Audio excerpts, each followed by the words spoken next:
तो आइए सुनते हैं सत्यजीत रे की कहानी सहपाठी। अभी सुबह के 9:15 बजे है। मोहित सरकार ने गले में टाई का फंदा डाला ही था कि उसकी पत्नी अरुणा कमरे में आई और बोली, तुम्हारा फोन है। अब अभी कौन फोन कर सकता है भला। मोहित का ठीक 9:30 बजे दफ्तर जाने का नियम रहा है। अब घर से दफ्तर को निकलते वक्त तुम्हारा फोन सुनकर स्वभावतः मोहित की तैयारियां चढ़ गई। अरुणा ने बताया, वो कभी तुम्हारे साथ स्कूल में पढ़ता था, कह रहा है। स्कूल में? अच्छा, नाम क्या बताया? उसने कहा कि जय नाम बताने पर ही वो समझ जाएगा। मोहित सरकार ने कोई 30 साल पहले स्कूल छोड़ा होगा। उसकी क्लास में 40 लड़के रहे होंगे। अगर वो बड़े ध्यान से सोचे भी तो ज्यादा से ज्यादा 20 साथियों के नाम याद कर सकता है, और इसके साथ उसका चेहरा भी। सौभाग्य से जय या जयदेव के नाम और चेहरे की याद अब भी उसे है, लेकिन वो क्लास के सबसे अच्छे लड़कों में एक था। गोरा सुंदर सा चेहरा, पढ़ने लिखने में होशियार, खेल कूद में भी आगे था। कभी कभी वो ताश के खेल भी दिखाया करता था, और हाँ, कैसे बियांका की आवृत्ति में उसने कोई पदक भी जीता था। स्कूल से निकलने के बाद मोहित ने उसके बारे में कभी कोई खोज खबर नहीं ली, लेकिन आज इतने सालों के बाद अपनी दोस्ती के बावजूद और कभी अपने सहपाठी रहे इस आदमी के बारे में कोई खास लगाव महसूस नहीं कर रहा था। खैर, मोहित ने फोन का रिसीवर पकड़ा। हेलो, कौन? मोहित, मुझे पहचान रहे हो भाई? मैं वही तुम्हारा जयदेव बोस, बालीगंज स्कूल का सहपाठी। भाई, अब आवाज से तो पहचान नहीं पा रहा हूँ, चेहरा जरूर याद है। बताओ, बात क्या है? तुम तो बड़े अफसर हो गए हो भाई, मेरा नाम तुम्हें अब तक याद रहा, यही बहुत है। अरे ये सब छोड़ो, बताओ बात क्या है। बस यूं ही, थोड़ी ज़रूरत थी, एक बार मिलना चाहता हूँ तुमसे। कब? तुम जब कहो, लेकिन थोड़ी जल्दी हो तो अच्छा। तो फिर आज ही मिलो, मैं शाम को 6 बजे घर आ जाता हूँ। तुम 7 बजे तक आ सकोगे? क्यों नहीं, ज़रूर आऊँगा। अच्छा तो धन्यवाद, तभी सारी बातें होंगी। अभी हाल ही में खरीदी गई आसमानी रंग की कार में दफ्तर जाते हुए मोहित सरकार ने स्कूल में घटी कुछ घटनाओं को याद करने की कोशिश की। हेडमास्टर गिरिंद्र सुर की पैनी नज़र और बेहद गंभीर स्वभाव के बावजूद स्कूली दिन भी सचमुच कैसी कैसी खुशियों से भरे दिन थे। मोहित खुद भी एक अच्छा विद्यार्थी था। शंकर, मोहित और जयदेव, इन तीनों में ही प्रतिद्वंदिता चलती रहती थी। पहले, दूसरे और तीसरे नंबर पर इन्हीं तीनों का बारी बारी कब्जा रहता। छठी से लेकर मोहित सरकार और जयदेव बोस एक साथ ही पढ़ते रहते थे। कई बार एक ही बेंच पर बैठकर पढ़ाई की थी। फुटबॉल में भी दोनों का बराबरी का स्थान था। मोहित राइट एंड खिलाड़ी था तो जयदेव राइट आउट। तब मोहित को जान पड़ता कि ये दोस्ती आज की नहीं, युगों की है। लेकिन स्कूल छोड़ने के बाद दोनों के रास्ते अलग अलग हो गए। मोहित के पिता एक रईस आदमी थे, कलकत्ता के नामी वकील। स्कूल की पढ़ाई खत्म करने के बाद मोहित का दाखिला एक अच्छे से कॉलेज में हो गया, और यहाँ की पढ़ाई समाप्त हो जाने के 2 साल बाद ही उसकी नियुक्ति एक बड़ी कारोबारी कंपनी के अफसर के रूप में हो गई। जयदेव किसी दूसरे शहर में किसी कॉलेज में भर्ती हो गया था। दरअसल उसके पिताजी की नौकरी बदली वाली थी। सबसे हैरानी की बात ये थी कि कॉलेज में जाने के बाद मोहित ने जयदेव की कमी को कभी महसूस नहीं किया, और उसकी जगह कॉलेज के एक दूसरे दोस्त ने ले ली। बाद में ये दोस्त भी बदल गया। जब कॉलेज जीवन भी पूरा हो जाने के बाद मोहित की नौकरी वाली जिंदगी शुरू हो गई। मोहित अपनी दफ्तरी दुनिया में 4 बड़े अफसरों में से एक और उसके सबसे अच्छे दोस्तों में उसका ही एक सहकर्मी है। स्कूल के साथियों में एक प्रज्ञान सेन गुप्त है, लेकिन स्कूल की यादों में प्रज्ञान की कोई जगह नहीं है। लेकिन जयदेव, जिसके साथ पिछले 30 सालों से मुलाकात तक नहीं हुई है, उसकी यादों ने अपनी काफी जगह बना रखी है। मोहित ने उन पुरानी बातों को याद करते हुए इस बात की सच्चाई को बड़ी गहराई से महसूस किया। मोहित का दफ्तर सेंट्रल एवेन्यू में है। चौरंगी और सुरेंद्र बनर्जी रोड के मोड़ पर पहुंचते ही गाड़ियों की भीड़, बसों के हॉर्न और धुएं से मोहित सरकार की यादों की दुनिया ढह गई, और वो सामने खड़ी दुनिया के सामने था। अपनी कलाई घड़ी पर नजर दौड़ाते हुए ही वो समझ गया कि वो आज 3 मिनट देर से दफ्तर पहुंच रहा है। दफ्तर का काम निपटाकर मोहित जब ली रोड स्थित अपने घर पहुंचा तो बालीगंज गवर्नमेंट स्कूल के बारे में उसके मन में रत्ती भर याद नहीं बची थी। यहाँ तक कि वो सुबह टेलीफोन पर हुई बातों के बारे में भी भूल चुका था। उसे इस बात की याद तब आई जब उसका नौकर ड्राइंग रूम में आया और उसने उसके हाथों में एक पुर्जा थमाया। ये किसी लेखन पुस्तिका से फाड़ा गया पन्ना था, मोड़ा हुआ। इस पर अंग्रेजी में लिखा था, Jaidev Bose as per appointment. Radio पर बीबीसी से आ रही खबरों को सुनना बंद कर मोहित ने नौकर से कहा, उसे अंदर आने को कहो। लेकिन उसने दूसरे ही पल ये महसूस किया कि जय इतने दिनों बाद मुझसे मिलने आ रहा है, उसके नाश्ते के लिए कुछ मंगा लेना चाहिए था। दफ्तर से लौटते हुए पार्क स्ट्रीट से वो बड़े आराम से केक या पेस्ट्री वगैरह कुछ भी ला ही सकता था, लेकिन उसे जय के आने की बात याद ही नहीं रही। पता नहीं उसकी घरवाली ने इस बारे में कोई इंतजाम कर रखा है या नहीं। पहचान रहे हो? यही सवाल को सुनकर और इसके बोलने वाले की ओर देखकर मोहित सरकार की मनोदशा कुछ ऐसी हो गई कि बैठक वाले कमरे की सीढ़ी पार करने के बाद भी उसने नीचे की ओर एक और कदम बढ़ा दिया था, जबकि वहां कोई सीढ़ी नहीं थी। कमरे की चौखट पार करने के बाद जो सज्जन अंदर दाखिल हुए थे, उन्होंने एक ढीली ढाली सूती पतलून पहन रखी थी। इसके ऊपर एक घटिया छापे वाली सूती कमीज। दोनों पर कभी इस्त्री की गई हो ऐसा नहीं जान पड़ा। कमीज की कॉलर से जो सूरत झांक रही थी, उसे देखकर मोहित अपनी याद में बसे जयदेव से उसका कोई तालमेल नहीं बैठा सका। आने वाले का चेहरा सूखा, गाल पिचके, आंखें धसी और देह का रंग रूप धूप में तप तप कर काला पड़ गया था। इस चेहरे पर 3-4 दिनों की कच्ची पक्की मूछें उगी थी। माथे पर ऊपर एक मस्सा और कनपटियों पर बेतरतीब ढंग से फैले ढेर सारे पके हुए बाल। उस आदमी ने ये सवाल झूठी हंसी के साथ पूछा था। उसकी दांतों की कतार भी मोहित को दिख पड़ी। पान खा खा कर सड़ गए ऐसे दांतों के साथ हंसने वाले को सबसे पहले अपना मुंह हथेली से ढांप लेना चाहिए। काफी बदल गया हूं ना? आओ बैठो। मोहित अब तक खड़ा था। सामने वाले सोफे पर उसके बैठ जाने के बाद मोहित भी अपनी जगह पर बैठ गया। मोहित के विद्यार्थी जीवन की तस्वीर उसके एल्बम में पड़ी है। उस तस्वीर में 14 साल के मोहित के साथ आज के मोहित को पहचान पाना बहुत मुश्किल नहीं है, तो फिर सामने बैठे जय को पहचान पाना इतना कठिन क्यों हो रहा है? सिर्फ 30 सालों में क्या चेहरे में इतना बदलाव आ सकता है? तुम्हें पहचान पाने में कोई मुश्किल नहीं हो रही है। रास्ते पर भी देख लेता तो पहचान जाता। भला आदमी आते ही शुरू हो गया था। दरअसल मुझ पर मुसीबतों का पहाड़ टूट पड़ा। कॉलेज में ही था कि पिताजी गुजर गए। मैं पढ़ना लिखना छोड़कर नौकरी की तलाश में भटकता रहा, और बाकी तो तुम्हें पता ही है। अच्छी किस्मत और सिफारिश ना हो तो आज के ज़माने में हम जैसे लोगों के लिए। चाय तो पियोगे ना? चाय? हाँ, लेकिन मोहित ने अपने नौकर को बुलाकर चाय लाने को कहा। इसके साथ उसे ये सोचकर राहत मिली कि केक या मिठाई ना भी हो तो कोई खास बात नहीं, इसके लिए बिस्किट ही काफी होगा। उफ, उस भले आदमी ने कहा। आज दिन भर न जाने कितनी पुरानी बातें याद करता रहा, तुम्हें क्या बताऊं। मोहित का भी कुछ समय ऐसे ही बीता है, लेकिन उसने ऐसा कुछ कहा नहीं। LCM और GCM की बातें याद है? मोहित को इस बारे में पता ना था, लेकिन प्रसंग आते ही उसे याद आ गया। LCM यानी PT मास्टर लालचंद मुखर्जी और GCM यानी गणित के टीचर गोपेंद्र चंद्र मित्तर। स्कूल में ही पानी की टंकी के पीछे हम दोनों को जबरदस्ती आसपास खड़ा कर बॉक्स कैमरे से किसी ने हमारी तस्वीर खींची थी, याद है?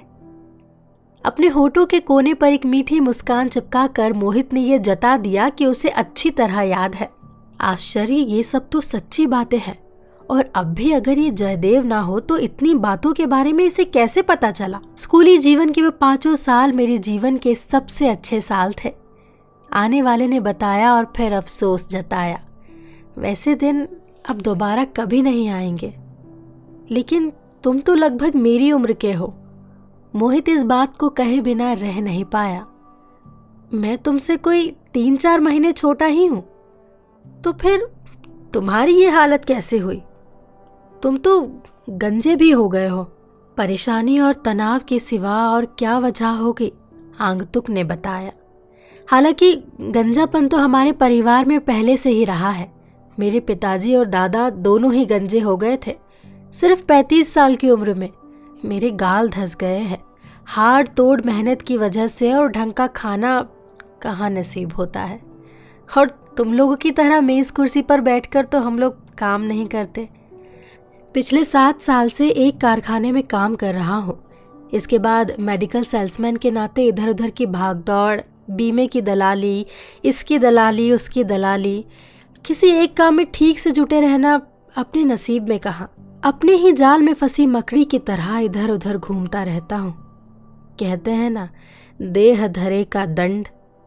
देखना है ये देह भी कहाँ तक साथ देती है। तुम तो मेरी हालत देख ही रहे हो। नौकर चाय लेकर आया था, चाय के साथ संदेश और समोसा भी।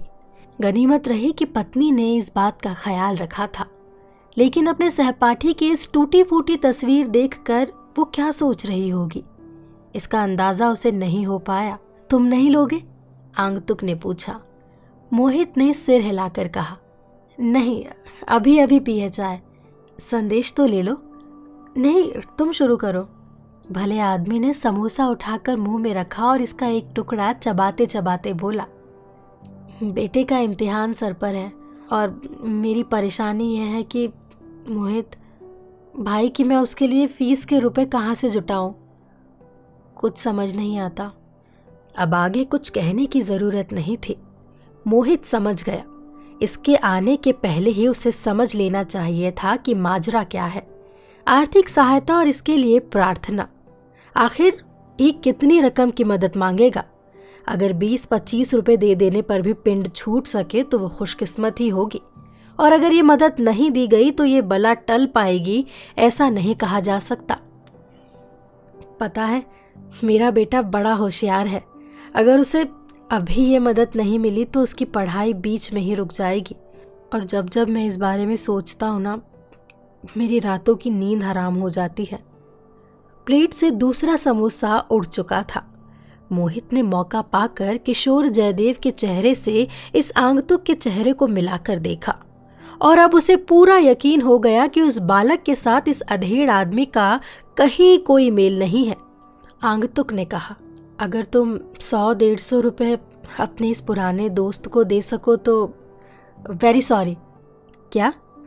मोहित ने मन ही मन ये सोच रखा था कि अगर बात रुपए पैसों पर आई तो वो एकदम ना कर देगा, लेकिन अब जाकर उसे लगा कि इतनी रुखाई से मना करने की ज़रूरत नहीं थी। इसलिए अपनी गलती की मरम्मत करते हुए उसने बड़ी नरमी से कहा, सॉरी भाई, अभी मेरे पास कैश रुपए नहीं है। मैं कल आ सकता हूँ भाई। मैं कलकत्ता के बाहर रहूँगा, 3 दिनों के बाद लौटूंगा। तुम एक काम करो, तुम रविवार को आ जाओ। रविवार को? आंगतुक थोड़ी देर तक चुप रहा। मोहित ने भी मन ही मन कुछ ठान लिया था। ये वही जयदेव है, इसका कोई प्रमाण नहीं है। कलकत्ता के लोग एक दूसरे को ठगने के ही 1000 तरीके जान गए हैं। किसी के पास से 30 साल पहले के बालीगंज स्कूल की कुछ घटनाओं के बारे में जान लेना कोई मुश्किल काम नहीं था। अब मैं रविवार को कितनी बजे आ जाऊं? सवेरे सवेरे ही ठीक रहेगा। शुक्रवार को ईद की छुट्टी है। मोहित ने पहले से ही तय कर रखा है कि ये अपनी पत्नी के साथ बारुईपुर के एक मित्र के यहाँ उनके बागान बाड़ी में जाकर सप्ताहांत मनाएगा। वहां 2-3 दिन तक रुककर रविवार की रात को ही घर लौट पाएगा। इसलिए वो भला आदमी जब रविवार की सुबह घर पर आएगा तो मुझसे मिल नहीं पाएगा। इस बहाने की जरूरत नहीं पड़ती अगर मोहित ने 2 टूक शब्द में उससे ना कह दिया होता, लेकिन ऐसे भी लोग होते हैं जो एकदम ऐसा नहीं कह सकते। मोहित ऐसे ही स्वभाव का आदमी है। रविवार को उससे मुलाकात ना होने के बावजूद वो कोई दूसरा तरीका ढूंढ निकाले तो मोहित उससे भी बचने की कोशिश करेगा। शायद इसके बाद किसी दूसरी परेशानी का सामना करने की नौबत नहीं आएगी। आंगतुक ने आखिरी बार चाय की चुस्की ली और कप को नीचे रखा था कि कमरे में एक और सज्जन आ गए। ये मोहित के अंतरंग मित्र थे, वाणीकांत सेठ। 2 अन्य सज्जनों के भी आने की बात है। इसके बाद यही ताश का अड्डा जमेगा। उसने भले आंगतुक की तरफ शक की नजरों से देखा। आगंतुक के साथ अपने दोस्त का परिचय कराने की बात मोहित बुरी तरह टाल गया। अच्छा, तो फिर मिलेंगे, अभी चलता हूँ, कहकर अजनबी आगंतुक उठ खड़ा हुआ। तू मुझ पर ये उपकार कर दे, मैं सचमुच तेरा ऋणी रहूंगा। उस भले आदमी के चले जाने के बाद वाणिकांत ने मोहित की ओर हैरानी से देखा और पूछा, ये आदमी तुमसे तू कहकर बात कर रहा था? बात क्या है? इतनी देर तक तो तुम ही कहता रहा, बाद में तुम्हें सुनाने के लिए ही अचानक तू कह गया। कौन है ये आदमी? मोहित कोई जवाब दिए बिना ही बुक शेल्फ की ओर बढ़ गया और उस पर से एक पुराना फोटो एल्बम बाहर निकाल लाया। फिर इसका एक पन्ना उलटकर वाणिकांत को सामने बढ़ा दिया। ये तुम्हारे स्कूल का ग्रुप है शायद? हाँ, बॉटनिक्स में हम सब पिकनिक के लिए गए थे, मोहित ने बताया। ये पांचों कौन कौन है? मुझे नहीं पहचान रहे। रुको जरा देखने दो। एल्बम को अपनी आंखों से थोड़ा नजदीक ले जाते ही बड़ी आसानी से वाणिकांत ने अपने मित्र को पहचान लिया। अच्छा, अब मेरी बाईं ओर खड़े इस लड़के को अच्छी तरह देखो। तस्वीर को अपनी आंखों के कुछ और नजदीक लाकर वाणिकांत ने कहा। हाँ भाई, देख लिया। अरे, यही तो वो भला आदमी है जो अभी अभी यहां से उठकर गया, मोहित ने बताया। स्कूल से ही तो जुआ खेलने की लत नहीं लगी है? एल्बम को तेजी से बंद कर इसे सोफे पर फेंकते हुए वाणिकांत ने फिर कहा। मैंने इस आदमी को कम से कम 30-32 बार रेस के मैदान में देखा है। तुम ठीक कह रहे हो। मोहित सरकार ने हामी भरी और इसके बाद आगंतुक के साथ क्या क्या बातें हुई इस बारे में बताया। अरे, थाने में खबर कर दो, वाणिकांत ने उसे सलाह दी। कलकत्ता अब ऐसे ही चोरों उचक्कों का डिपो हो गया है। इस तस्वीर वाले लड़के का ऐसा पक्का जुआरी बन जाना नामुमकिन है, असंभव। मोहित हौले से मुस्कुराया और फिर बोला, रविवार को जब मैं उसे घर पर नहीं मिलूंगा तो पता चलेगा। मुझे लगता है इसके बाद ये इस तरह की हरकतों से बाज आ जाएगा। अपने बारुईपुर वाले मित्र के यहाँ पोखर की मच्छी, पोल्ट्री के ताज़ा अंडे और पेड़ों में लगे आम, अमरूद, जामुन, डाब और सीने से तकिया लगा ताश खेलकर तन मन की सारी थकान और जकड़न दूर कर मोहित सरकार रविवार की रात 11 बजे जब अपने घर लौटा तो अपने नौकर से खबर मिली कि उस दिन शाम को जो सज्जन आए थे वे आज सुबह भी घर आए थे। कुछ कहकर गए हैं? जी कुछ भी नहीं साहब। चलो, जान बची। एक छोटी सी जुगत से बड़ी बला टली। अब वो नहीं आएगा, पिंड छूटा। लेकिन नहीं, आफत रात भर के लिए ही टली थी। दूसरे दिन सुबह यही कोई 8 बजे मोहित जब अपनी बैठक में अखबार पढ़ रहा था तो उसके नौकर ने उसके सामने एक और तहाया हुआ पुर्जा लाकर रख दिया। मोहित ने उसे खोलकर देखा। वहां 3 लाइनों वाली चिट्ठी थी। भाई मोहित, मेरे दाएं पैर में मोच आ गई है, इसलिए बेटे को भेज रहा हूँ। सहायता के तौर पर जो थोड़ा बहुत बन सके इसके हाथ में दे देना, बड़ी कृपा होगी। निराश नहीं करोगे इस आशा के साथ, इते। तुम्हारा जय। मोहित समझ गया अब कोई चारा नहीं है, जैसे भी हो थोड़ा बहुत देकर जान छुड़ानी है। ये तय कर उसने नौकर को बुलाया और कहा, ठीक है, छोकरे को अंदर भेजो। थोड़ी देर बाद ही 13-14 साल का लड़का दरवाजे के अंदर दाखिल हुआ। मोहित के पास आकर उसने उसे प्रणाम किया और फिर कुछ कदम पीछे हटकर चुपचाप खड़ा हो गया। मोहित उसकी तरफ कुछ देर तक बड़े गौर से देखता रहा। इसके बाद उसने कहा, बैठ जाओ। लड़का थोड़ी देर तक किसी उधेड़ बुन में पड़ा रहा, फिर सोफे के एक किनारे अपने दोनों हाथों को गोद में रखकर बैठ गया। मैं अभी आया, तुम बैठो। मोहित ने दूसरे तल्ले पर जाकर अपनी घरवाली के आंचल से चाबियों का गुच्छा खोला। इसके बाद अलमारी खोलकर 50 रुपए के 4 नोट बाहर निकाल इन्हें एक लिफाफे में भरा और अलमारी बंद कर नीचे बैठक खाने में वापस आया। क्या नाम है तुम्हारा? जी, संजय कुमार बोस। इसमें रुपए हैं, बड़ी सावधानी से ले जाना होगा। लड़के ने सिर हिलाकर हामी भरी। कहाँ रखोगे? इधर ऊपर वाली जेब में। ट्राम से जाओगे या बस से? जी पैदल ही जाऊंगा। पैदल? घर कहाँ है तुम्हारा? मिर्ज़ापुर स्ट्रीट में। भला इतनी दूर पैदल जाओगे? जी पिताजी ने पैदल ही आने को कहा है। अच्छा तो फिर एक काम करो, तुम 1 घंटा यहीं बैठो, ठीक है? नाश्ता कर लो और यहाँ ढेर सारी किताबें हैं, देखो इन्हें। मैं 9 बजे दफ्तर निकलूँगा। मुझे दफ्तर छोड़ने के बाद मेरी गाड़ी तुम्हें तुम्हारे घर छोड़ देगी। तुम ड्राइवर को अपना रास्ता बता सकोगे ना? मोहित ने पूछा। लड़के ने सिर हिलाकर कहा, जी। मोहित ने नौकर को बुलाया और इस लड़के संजय बोस के लिए चाय वगैरह लाने का आदेश दिया। फिर दफ्तर के लिए तैयार होने ऊपर अपने कमरे में चला आया। आज मोहित अपने आप को बहुत ही हल्का महसूस कर रहा था और साथ ही बहुत ही खुश। जय को देखकर पहचान न पाने के बावजूद उसके बेटे संजय में उसने अपना 30 साल पुराना सहपाठी पा लिया था।